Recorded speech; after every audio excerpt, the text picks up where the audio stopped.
আল্লাহ তাবারক ওয়া তাআলা তিনি ছাড় দেন, ছেড়ে দেন না। মানুষ যখন অন্যায় করতে করতে যখন সীমা লঙ্ঘন করে ফেলে তখন তাকে আর ছাড় দেওয়া হয় না, তখন তাকে কঠোর হাতে আল্লাহ তাবারক ওয়া তাআলা সেটার কঠোরভাবে সেটার জবাব দিয়ে দেন। আমাদেরকে শিক্ষা নিতে হবে, যারাই আসছেন বা ভবিষ্যতে যারা আসবেন, জনগণকে এটা শিক্ষা নিতে হবে। ক্ষমতার মালিক জনগণ নয়, ক্ষমতার মালিক হলেন আল্লাহ। ক্ষমতার মালিক হলেন আল্লাহ। আল্লাহর বিরুদ্ধে কেউ যদি যায়, কোরআন সুন্নাহর বিরুদ্ধে কেউ যদি যায়, আল্লাহ তাকে সাথ দেন না, আল্লাহ তাকে তার উপযুক্ত শিক্ষা তাকে মুহূর্তের মধ্যে দিয়ে দেন। কি বলেন? উপযুক্ত শিক্ষা মুহূর্তের মধ্যে দিয়ে দেন। সেটাই আমরা বাস্তব এই এক সপ্তাহের মধ্যে দেখলাম। বিশেষ করে আজকে আরেকটি জিনিস আমি দেখতে চাই, দেখি এটাই যে বাংলাদেশের মধ্যে যেগুলো জঙ্গি, ইসলামের নামে জঙ্গিবাদের সৃষ্টি করছে, সন্ত্রাসবাদের সৃষ্টি যারা করছে, এই সমস্ত হায়েনারা সুযোগ বুঝে প্রশাসনের মেরুদণ্ড ভেঙে দিয়েছিল। এই গত এক সপ্তাহ ধরে এখনো পর্যন্ত পুলিশ প্রশাসন থানায় আসে নাই। বিভিন্ন কারণে, যাই হোক, প্রশাসন ভেঙে যাওয়ার কারণে, শৃঙ্খলা না থাকার কারণে প্রশাসনের মধ্যে আজকে দেখা যায় বিভিন্ন জায়গায় সেই জঙ্গিবাদীরা মাথা চাড়া দিয়ে উঠেছে। যেমনি ভাবে তারা বিগত কয়েক বছর পূর্বে আমরা দেখেছি, ওরা শাহজালাল রহমতুল্লাহ মাজারের মধ্যে বোমা মেরেছে, বিভিন্ন মাজারের মধ্যে বোমা মেরেছে। শাহজালাল মুজাদ্দিদির গজার মাছগুলো, পুকুরের গজার মাছগুলো বিষ প্রয়োগ করে মেরে দিয়েছিল। এমনি ভাবে বিভিন্ন ভাবে তারা আক্রমণ করেছিল ওলি আল্লাহর আপনার মাজার শরীফে, পূর্ণভূমিতে। এখন তারা আবার মাথা চাঁচা দিয়ে উঠে ইদানিং কালে এই ধরনের নেককারজনক কাজ তারা শুরু করে দিয়েছে।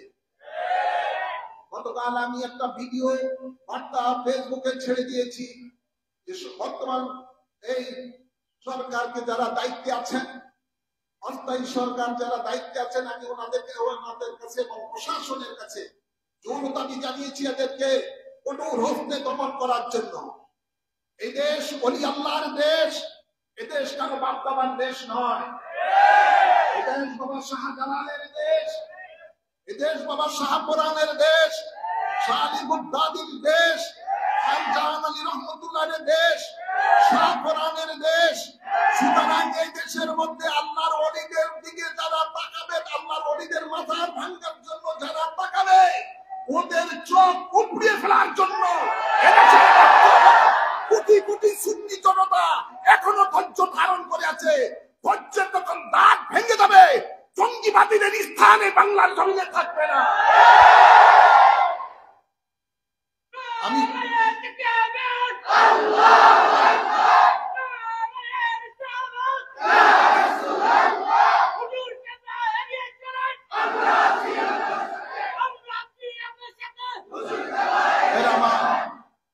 আমি ইতিপূর্বে সকল বাংলাদেশের যত আধ্যাত্মিক জগতের যখন পীর মাশায়েখ রয়েছেন, যারা সজ্জাদশীল রয়েছেন, সুফিবাদের যারা বিশ্বাসী রয়েছেন, আমি ওনাদের সকলকে এক প্ল্যাটফর্মে আসার জন্য উদাত্ত আহ্বান করেছি। আমরা ঐক্যবদ্ধভাবে ইনশাআল্লাহ এই জঙ্গিবাদের বিরুদ্ধে আমরা উঠে দাঁড়াবো। অচিরে ইনশাআল্লাহ সুন্নিয়তের একটি বিশাল ঐক্যবদ্ধ প্ল্যাটফর্ম বাংলাদেশে সৃষ্টি হবে। তখন দেখবে সুন্নিয়তের শক্তি কত বড়। সুন্নিয়তের রাজে বাংলার জমিন ইনশাআল্লাহ কায়েম হবে, জঙ্গিবাদের রাজ কায়েম হবে ইনশাআল্লাহ। ওলি আল্লাহরা ছিলেন, ওলি আল্লাহর মাজার আছে, থাকবে। যাদের পছন্দ হয় না তারা এই দেশ থেকে চলে যাক, আমরা তাদেরকে বাধা দেব না। কিন্তু এই দেশ ওলি আল্লাহর দেশ, এদের অনুসারীরা এই দেশে রয়েছে। ইনশাআল্লাহ শতকরা প্রায় 80% এই দেশের মানুষেরা ওলি আল্লাহর ভক্ত। ইনশাআল্লাহ অচিরেই এর একটা জবাব বাংলাদেশের মধ্যে জনগণ দেখতে পাবে জঙ্গিবাদের বিরুদ্ধে। জঙ্গিবাদ, সন্ত্রাসবাদ এটা ইসলাম পছন্দ করে না। ইসলাম কখনো জঙ্গিবাদ পছন্দ করে না। ইসলাম শান্তির ধর্ম, ইসলাম সহমর্মিতার ধর্ম, ইসলাম ভ্রাতৃত্ববোধের ধর্ম, ইসলাম দেশপ্রেমের ধর্ম, ইসলাম জাতি ধর্ম নির্বিশেষে সকলে সুন্দরভাবে সহাবস্থান করার ধর্ম। আমরা দেখতে পাই তথা কথিত কিছু এই জঙ্গিবাদীরা কিছু কিছু জায়গার মধ্যে দেখতে পাই এটা আইওয়াস। তারপরে দেখতে পাই পূজা আপনার বিভিন্ন মন্দির পাহারা দেয়। আবার এই মৌলবীরাই আবার দেখা যায় বিভিন্ন জায়গায় মাজার ভাঙতেছে। কথা বলছে, মাজার ভাঙতেছে। আজ আমি বলতে চাই তোমাদের মাজারের সাথে এত দুশ্মনী কেন?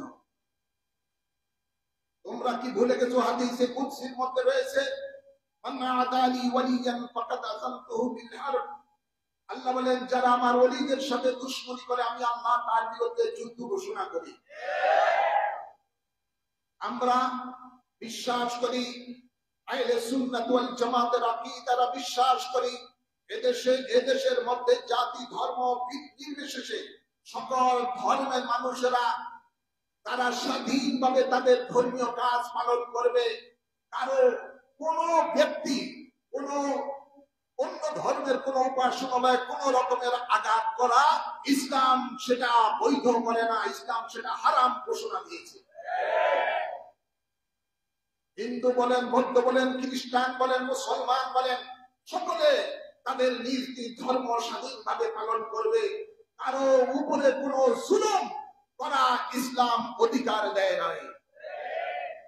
তাই আমাদের জন্য এদেশে আল্লাহর ওলিরা যে ইসলাম নিয়ে এসেছেন সেই ইসলাম হলো সত্যিকার মদিনার ইসলাম। সেই ইসলাম হলো সুবিবাদের ইসলাম। সেই ইসলাম হলো ভাতৃত্ববোধের ইসলাম, দেশপ্রেমের ইসলাম। এই দেশের মধ্যে জঙ্গিবাদের ইসলামের কোন স্থান নাই, থাকবেও না। তো আজ আমরা আশা রাখি, আমরা এদেশের মানুষ বিশ্বাস রাখেন বর্তমান অস্থায়ী যে সরকার গঠিত হয়েছে এই সরকার যেন চতুর্দিক দিয়ে খেয়াল রাখেন কোন অবস্থায় যেন কোন ওলি আল্লাহর বাজার বলেন, মসজিদ বলেন, খানকা বলেন, মাদ্রাসা বলেন, কোন কিছুর উপরে যেন জঙ্গিবাদীরা কোন ফুলের টোকা না দিতে পারে। সরকার বর্তমান যারা ক্ষমতায় আছেন তাদেরকে আমি জোর দাবি জানাচ্ছি বাংলাদেশ আহলে সুন্নাত ওয়াল জামাতের পক্ষ থেকে, ইসলামিক ফ্রন্ট বাংলাদেশের পক্ষ থেকে আমি জোর দাবি জানাচ্ছি তারা যেন এই ব্যাপারে গভীর দৃষ্টি দেন এবং কঠোর হস্তে জঙ্গিবাদীদেরকে যেন দমন করেন, আইনের আওতায় আনেন। আমরা চাই কি চাই না? আল্লাহ কবুল করুন।